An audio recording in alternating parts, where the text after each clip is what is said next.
우리 한국의 기독교가 개신교가 전해지기 전에 아시는 대로 천주교, 가톨릭이 이제 먼저 한국 땅에 들어왔습니다. 6번 이상의 대박해를 천주교가 받으면서 많은 순교자들이 나오게 되었는데 1839년 9월 달에 불란서에서 한국에 들어와 가지고 천주교의 선교 활동을 하던 신부님 3분이 동시에 처형당하는 그런 일이 있었습니다. 2조 말기에 임금들이 이제 제 역할을 하지 못하면서 그 외척들이 세력을 잡고 쉽게 말하는 그 세도 정치가 시작이 돼요.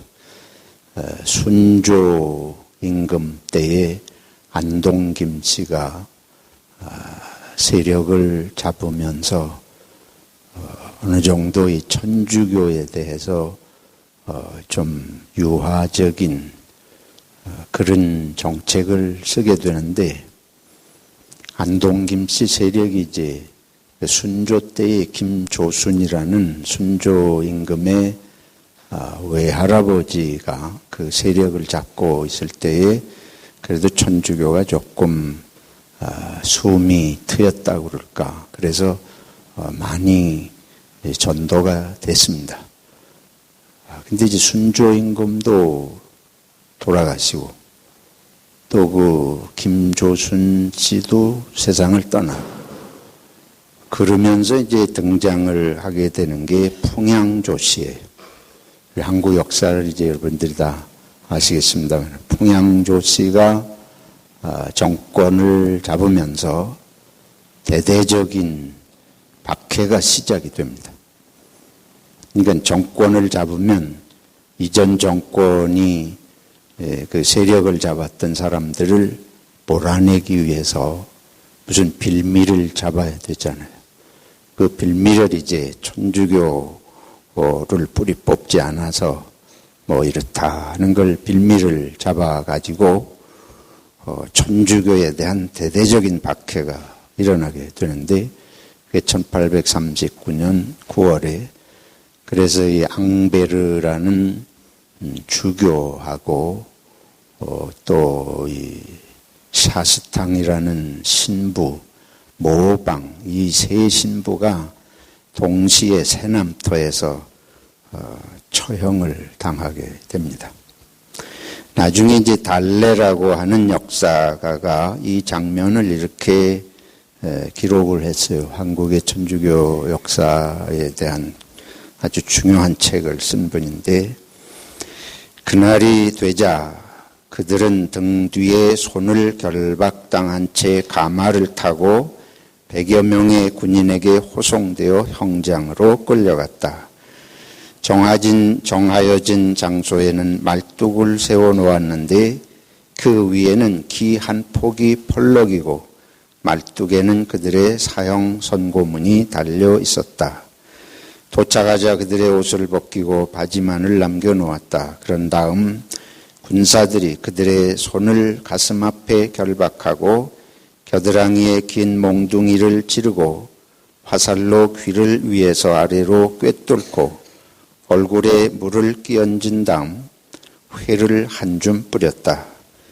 그런 다음 6명이 몽둥이를 붙들고 순교자들에게 광장을 3바퀴 조리를 돌려 군중의 조롱과 입에 담지 못할 욕설을 듣게 하였다. 끝으로 그들의 무릎을 꿇리고 군사 12명이 손에 칼을 들고 그들 주위를 빙빙 뛰어 돌아다니며 싸움하는 흉내를 내며 지나는 곁에 각기 한 차례씩 칼로 쳤다. 샤스탕 신부는 첫 칼질이 어깨를 스치기만 하였기 때문에 본능적으로 몸을 일으켰다가 이내 다시 무릎을 꿇었고 앙베르 주교와 모방 신부는 꼼짝도 하지 않았다. 머리가 떨어지자 군사 하나가 판자에 얹어 상관에게 갖다 보이니 이 관리는 사형 집행 보고를 하러 이내 국내로 떠났다. 순교자들의 시체는 3일간 효시를 당한 후 강변모래에 함께 매장되었다. 이제 이때에 이미 천주교인들이 꽤 있었기 때문에 이때는 이제 아직 개신교는 한국에 들어오기 전입니다. 개신교가 한국에 공식적으로 들어온 건 이제 1885년 그때에 장로교 감리교 선교사가 한국에 들어오고 그보다 좀 전에 중국 땅에 만주에 가서 우리 한국 사람들이 스스로 기독교인이 돼서 돌아오지만 이때는 아직 개신교는 전혀 한국과 관계가 없을 때예요. 그런데 이때 이미 천주교는 꽤 신도들이 많이 있어가지고 이때 당시 벌써 2만 3천 명이 넘었다고 이렇게 기록이 되어 있습니다.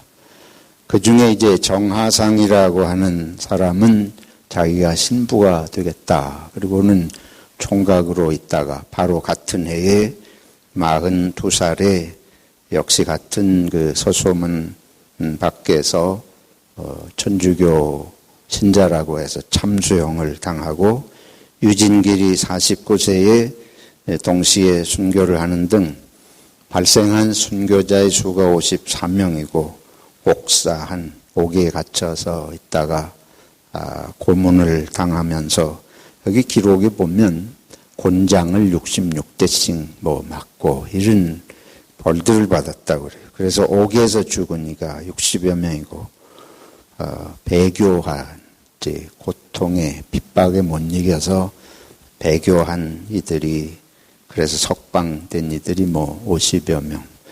이 천주교의 그 역사를 보면 수많은 사람들이 이렇게 목숨을 잃으면서 신앙을 지킨 역사가 있는 것을 이제 보게 됩니다.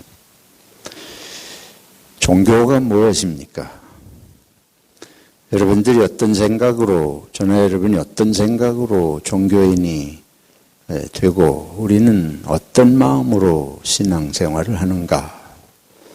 제가 누누이 말씀드리는 대로 예수님이 그런 말씀을 하셨어요. 사람이 떡으로만 살 것이 아니다. 근데 떡의 종교가 있습니다. 떡이면 다 되는 종교가 있어요. 떡을 위한 종교. 떡이라고 하는 건 단순히 입에 들어가는 떡만이 아니죠.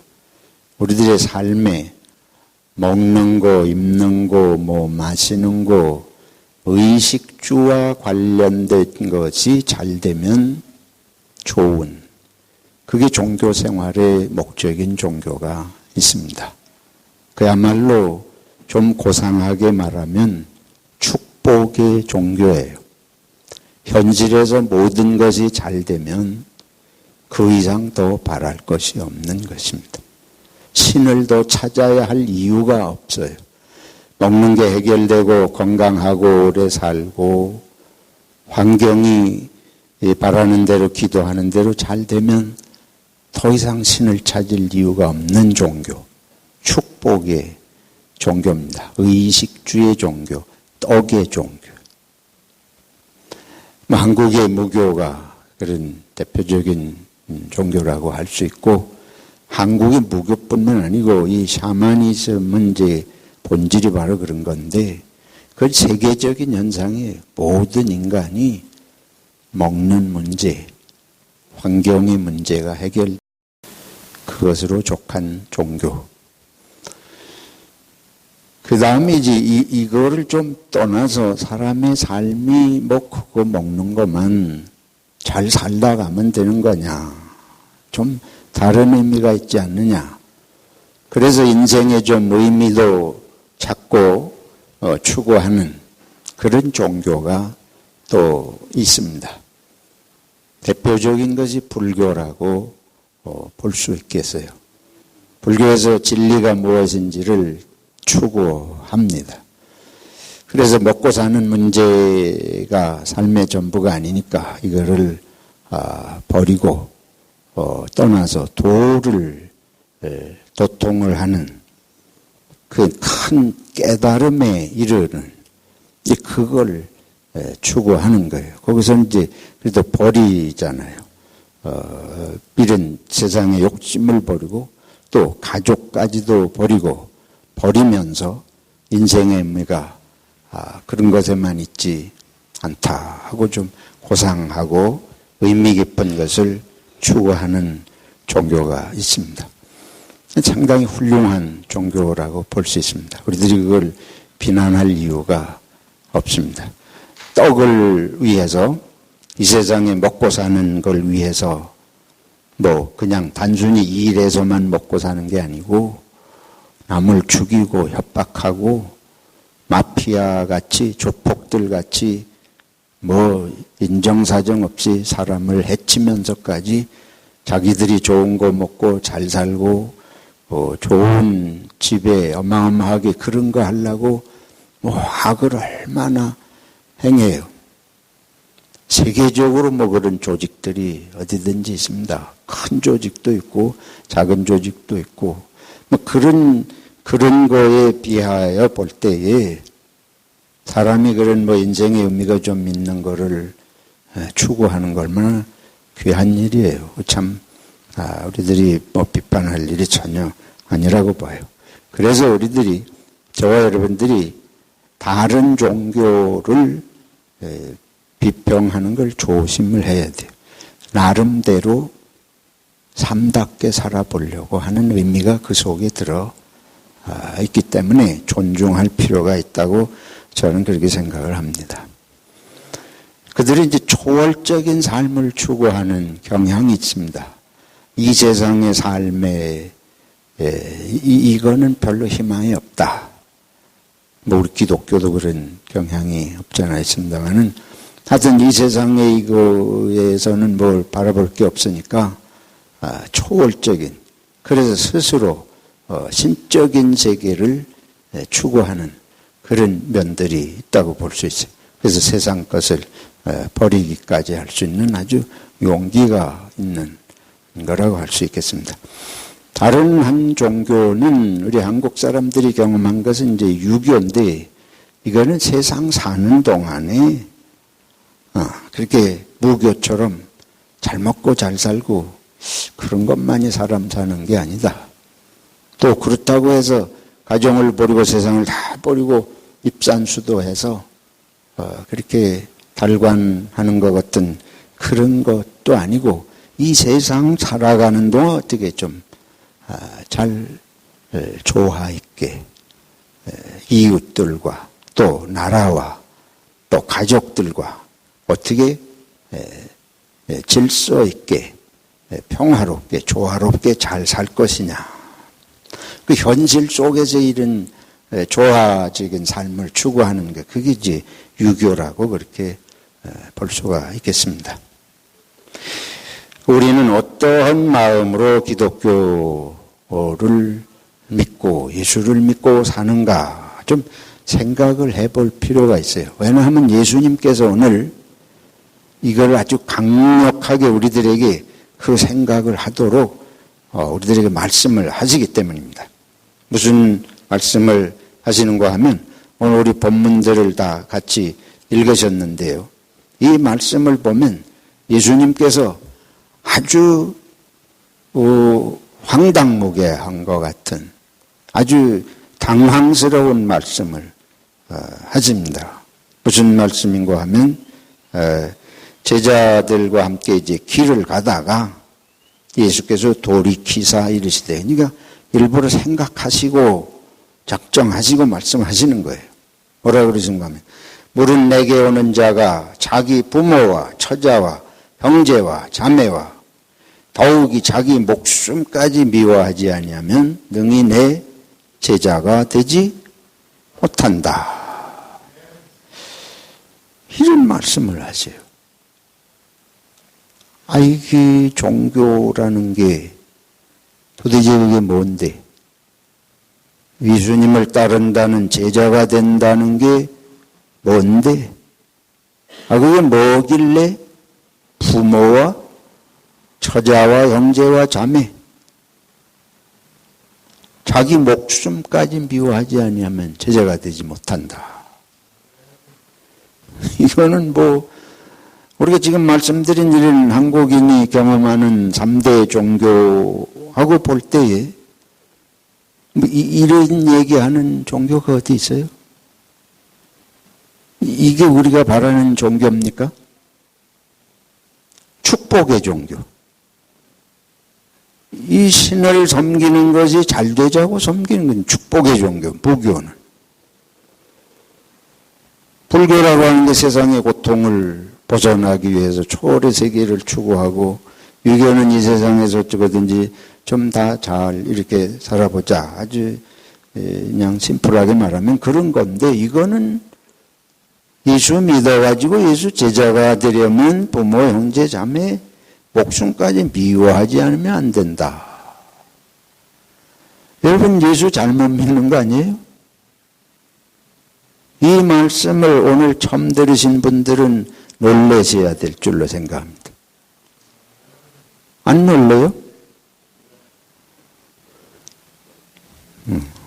뭔지 모르지, 뭔지 모르니.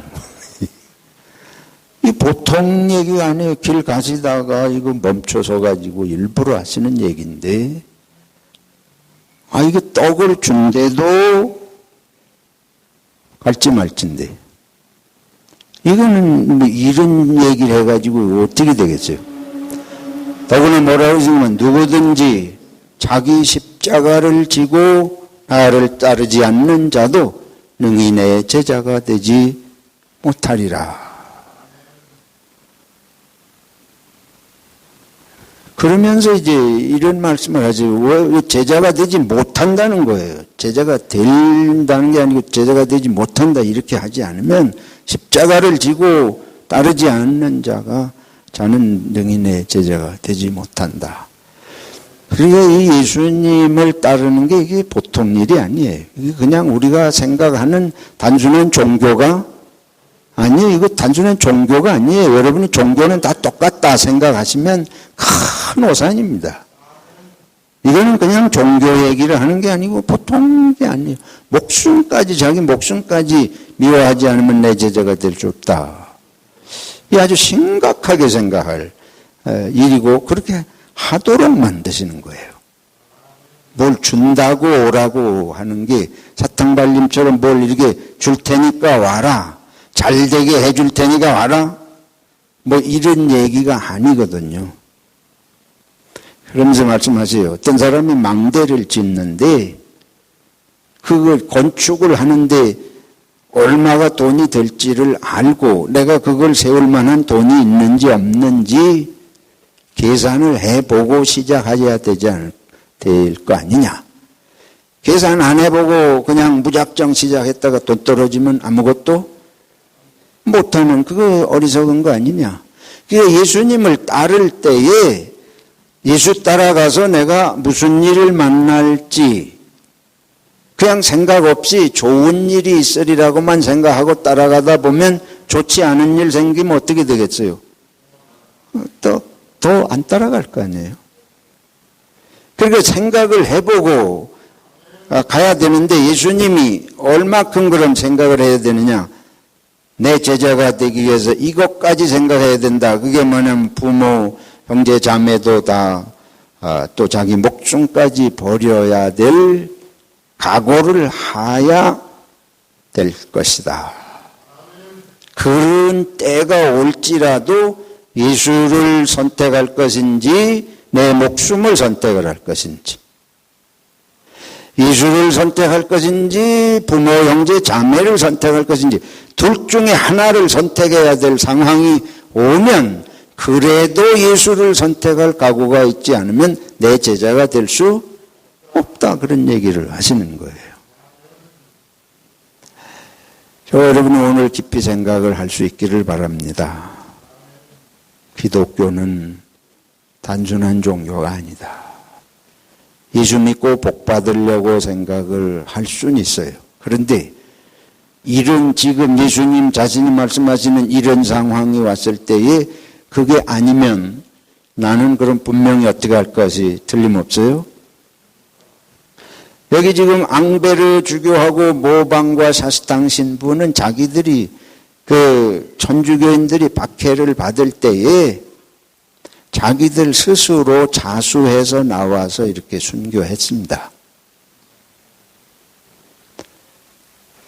그 외국 땅에 가가지고 그 옛날에 한국이 불란서에서 한국이 어디예요? 거기에 와가지고 그렇게 젊은 나이에 여기에 이 샤스탕 신부가 9월 1일 날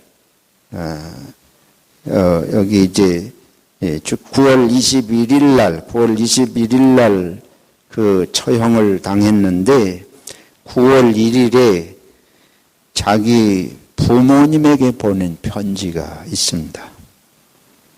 조선에서 1839년 9월 1일 사랑하는 아버지 어머니 주의 평화가 두 분과 함께 있으시기를 성사를 다하고 나서 이제 성사라는 건 미사 때에 하는 성찬식을 말합니다. 제 숙소가 준비되어 있는 기분 좋고 조용한 곳에 가서 좀 쉬기를 바랍니다. 그러나 천주께서는 저희들에게 무한히 더 즐거운 거처를 마련하십니다. 저희들은 오래지 않아 그리로 들어갈 행복을 주시고 저희들이 앞서간 영화로운 순교자들과 같이 영원히 쉬게 될 것이 확실한 것 같습니다. 이제 이미 이제 잡혀서 순교하게 될 것을 형은 확정이 되고 눈앞에 두고 부모님에게 그 먼 땅에서 편지예요. 이 나라는 세상 재물로는 가난하나 십자가로는 비옥한 이 복받은 포교지에서 저를 불러주신 주의 섭리에 10,000,000번 감사를 드립니다. 천국에 가서 부모님을 기다릴 터이니 그동안 온 마음과 온갖 힘을 기울여 우리 주 천주를 사랑하고 그러면 틀림없이 약속 장소에 오는 기쁨을 누리실 것입니다. 그러면서 예수 마리아의 성심 안에서 가장 신실한 애정으로 결합하여 있는 지극히 겸손하고 정성스러운 아들, 이렇게 이제 마지막 편지를 자기 부모님에게 순교할 것을 알고 보냈습니다. 죽을 줄 알고 간 길이에요. 거기서 뭐 누구에게 존경을 받고 영화를 받고 이렇게 간 길이 아니잖아요. 근데 이런 그 피의 순교자들을 먹고 그 피를 먹고 한국에 오늘날 가톨릭이 있고 개신교가 있습니다. 하나님께서 우리들에게 주신 신앙은 생명으로 뿌린 씨를 통해 전해진 신앙입니다. 예수님께서 나를 따르려면 이렇게 해야 된다. 예수님은 혼자 비켜가신 것이 아니고 예수님이 먼저 우리들에게 그 생명을 주셨습니다. 예수님께서 당신의 모든 것을 우리들에게 쏟아 주시고 그리고 그 참된 진리와 생명을 원하는 자는 나와 같은 이 하나님의 나라를 위해서 이 모든 것을 버릴, 희생하고 헌신할 결심으로 따라야 된다 하고 말씀을 하시는 것입니다. 그래서 이와 같이 너희 중에 누구든지 자기의 모든 소유를 버리지 아니하면 능히 내 제자가 되지 못하리라. 기독교는 축복의 종교이지만 축복의 종교로 머물러서는 기독교가 될 수 없습니다. 불교와 유교도 마찬가지예요. 자기 초월을 좀 추구해가지고 고상한 세계를 추구하려고 도를 통하라고 하는 것이 기독교의 궁극적인 목적이 아닙니다. 기독교는 생명의 종교인데 이것은 생명을 지키는 종교가 아니고 생명을 희생하는 종교였습니다. 생명을 얻으려는 데 목적을 두는 것이 아니고 생명을 버리는 데다가 생명의 의미를 두는 것이 기독교 옳습니다. 예수님께서 이 세상에 오신 뜻은 당신의 목숨을 우리들에게 주시기 위해서 오셨습니다. 왜 그러냐? 세상이 생명이 생명답게 살지 못하는 것은 전부 자기 생명을 지키려고 하기 때문에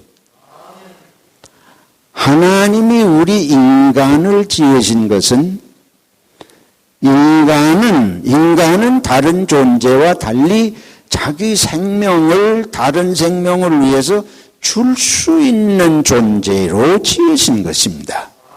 이것이 동물과 다른 점이에요.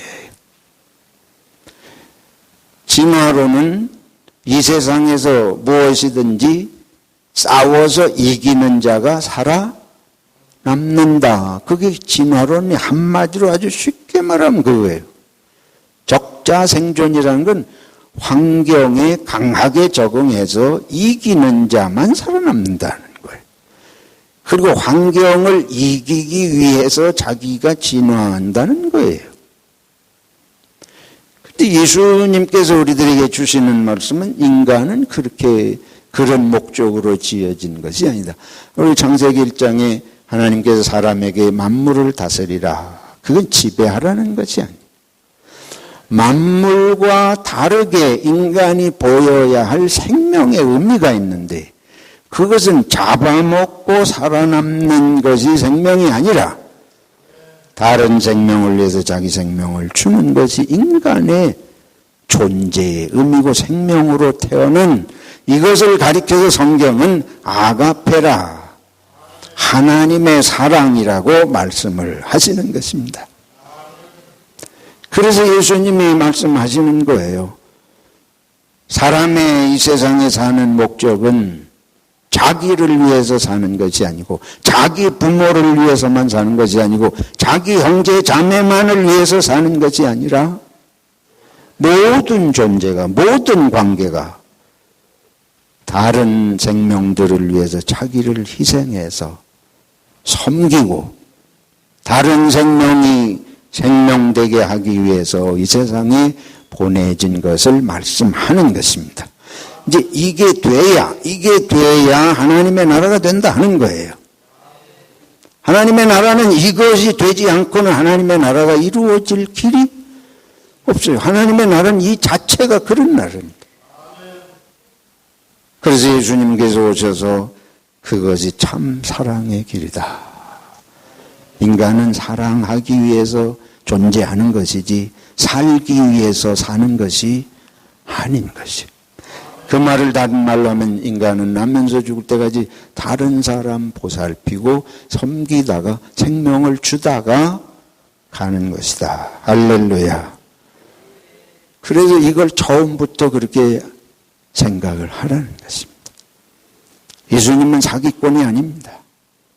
좋은 것을 준다고 하다가 나중에 어려운 얘기 하시는 것이 아니고 처음부터 이 계산을 해라. 처음부터 하나님께서 생명을 주신 그 의미가 여기에 있는 줄로 알고 그리고 이 길을 끝까지 갈 결심을 해야 된다. 그래서 사도들은 예수님의 제자들은 사도들은 하나도 예외 없이 바로 처음에 깨닫지 못할 때에 이들도 우리같이 그렇게 축복의 종교로 생각하고 문제 해결의 종교로 생각하고 예수님을 따라다녔잖아요. 기적을 보기를 원하고 뭐 그런 것이 종교의 전부인 줄 알고 거기 이 세상에 사람의 힘으로 안 되는 거 하나님의 힘을 빌려서 어떻게 하고 이런 생각으로 예수님 따라다니다가 예수님은 막상 승천하시고 십자가에 죽으시고 승천하신 후에 성령이 임하셔서 하나님의 영이 하나님의 생각이 내 속에 들어와 가지고 하나님 생각처럼 생각이 되니까 예수님 증거하다가 다 순교했습니다. 바울 사도도 예수님을 직접 뵌 적은 없는데도 예수님의 영이 그를 사로잡으니까 예수님처럼 살다 순교한 것입니다. 저와 여러분들도 진정한 예수꾼이 되려면 이 결심을 해야 할 줄로 믿습니다. 정말 감사한 것은 이 한국의 초기 기독교의 천주교와 개신교의 초기 기독교 신자들이 되신 분들이 이런 믿음을 지니고 이 땅에 복음의 씨를 뿌렸습니다. 근데 우리는 지금 잘 살게 됐거든요. 우리는 지금 복음 전하는데 아무 문제도 없지. 이런 자유의 길은 이제 북한은 뭐 아직 그렇습니다만은 됐는데 우리는 예수를 축복의 종교로 변질시킨 거예요. 저질 종교로 만들. 축복이 필요 없다는 것이 아닙니다. 축복을 받아도 이걸 알고 복이 정말 예수 그리스도의 하나님 나라의 이 의미로 이게 성화가 돼야지. 복이 복으로 그치는 이거는 무당 종교로, 기독교를 무당 종교로 땅 아래다가 집어던지는 일을 우리가 오늘 하고 있는 거 아니냐 하는 것입니다. 이제 다음부터 이 교회 안 나오려고 결심하는 분들이 많으실 것 같은데 한번 생각을 해봅시다. 전에 제가 그런 얘기를 들었어요. 왜 목사님도 그런 식으로 설교 안 하냐고. 무슨 얘기입니까? 벌어서 잘 쓰면 되지 않냐고. 다 그렇게 설교하는데 왜 목사님 그렇게 설교 안 하느냐고. 그거 그럴 수 있으면, 근데 여러분 속임수에 속으면 안 돼요. 우리 마음을, 양심을 우리가 알아요. 내가 정말 섬기고 베풀 목적으로 벌려는 게 쉽습니까? 벌면은 그렇게 할 것 같지요. 사람이 변소관 갈 때하고 올 때가 생각이 반드시 틀려요. 그건 100% 틀린 거예요. 벌면 베풀 것 같죠. 벌면 어떻게 생각하냐면 이거 아직 베풀만 하지 못해. 근데 그게 끝이 없어요. 저도 그러고 모두 그렇습니다. 그래서 처음부터 이런 결심을 해야 된다는 거예요. 처음부터 있거나 없거나 간에 생명의 종교, 생명의 그리스도를 알고 생명을 주님께서 주신 뜻을 알고 막판에 가서 다 내놓게 될지라도 누구를 선택하겠다. 예수님을 선택하겠다는 결심을 하고 따라야 된다는 것입니다. 그럼 왜 부모, 형제, 자매는 왜 버리라 그러냐? 그건 버리라는 게 아니에요. 미워하라는 게 아니에요. 세상은 전부 이런 가치관으로 살지 않습니다. 그러니까 내가 이렇게 살다가 보면 반드시 생각이 틀려 돌아가는 순간이 와요. 친구도 마찬가지예요. 반드시 무슨 다른 거 가지고 싸우는 거는 뭐 그거는 화해하고 할 수도 있지만은 이게 그게 아니고 이 신앙의 문제, 예수 그리스도를 따르고 우리 생명의 문제를 할 때에 한국 사람들은 어때요? 아는 사이에는 죄를 지어도 뭐 문제가 없네. 아는 사이에는 법도 없고 막 죄도 같이 짓고 그러잖아요. 여러분들이 교회에서도 두세 사람 친해보세요. 모임은 신앙적인 얘기 안 합니다. 틀림없어요. 전부 욕하는 얘기하고 험담하고 돈 버는 얘기하고 거기서 신앙을 지키려고 바른 소리 할 수 있어요? 없어요? 못하니까 대답 안 하시잖아. 안 해요. 아는 사람 사이에 그런 얘기 안 합니다. 그렇기 때문에 썩는 거예요. 같이 썩어요.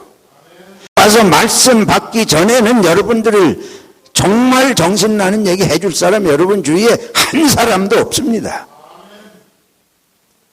근데 말씀까지 거부하면 여러분은 이제 죽음의 길로 가는 것밖에 없어요. 교회가 중요한 줄 아시기 바랍니다. 성경적으로 설교하는 목사를 귀한 줄 아시기 바랍니다. 그거 조금 기분 나쁘다 그래서 그럴 거 아니에요. 예수 그리스도께서, 예수님께서 그렇게 무식해가지고 부모, 형제, 처자를 미워하라고 하는 말씀이 아닙니다. 하나님의 말씀 외에는 내가 정말 인생의 의미를 바르게 가지고 살도록 해주는 말씀이 없어요. 기도하면서 이 예수님이 괜히 엄포 놓는 얘기도 아니고 불가능한 얘기를 하시는 것도 아니고 이건 우리의 삶의 근원적인 걸 말씀하신다. 여기 한국에 오신 그분들이 목숨까지 그렇게 버리고 중국에서 온 이보다 먼저 왔던 분은 중국의 주문모 신보라는 중국인인데 그분도 숨어서 이렇게 복음 전도하다가 나중에는 우리 한국 천주교인들이 잡혀가가지고 막 고난당하고 순교하니까 내가 신보로서 더 이상 숨어 있을 수 없다. 스스로 나와서 한국 땅에서 순교했어요. 중국인 신분인데. 그리고 여기 지금 말씀드린 정하상이나 이 뒤에 나오는 한국인 최초의 신부 김대건도 25살에 순교합니다. 신부되고 1년도 안 돼서 순교해요.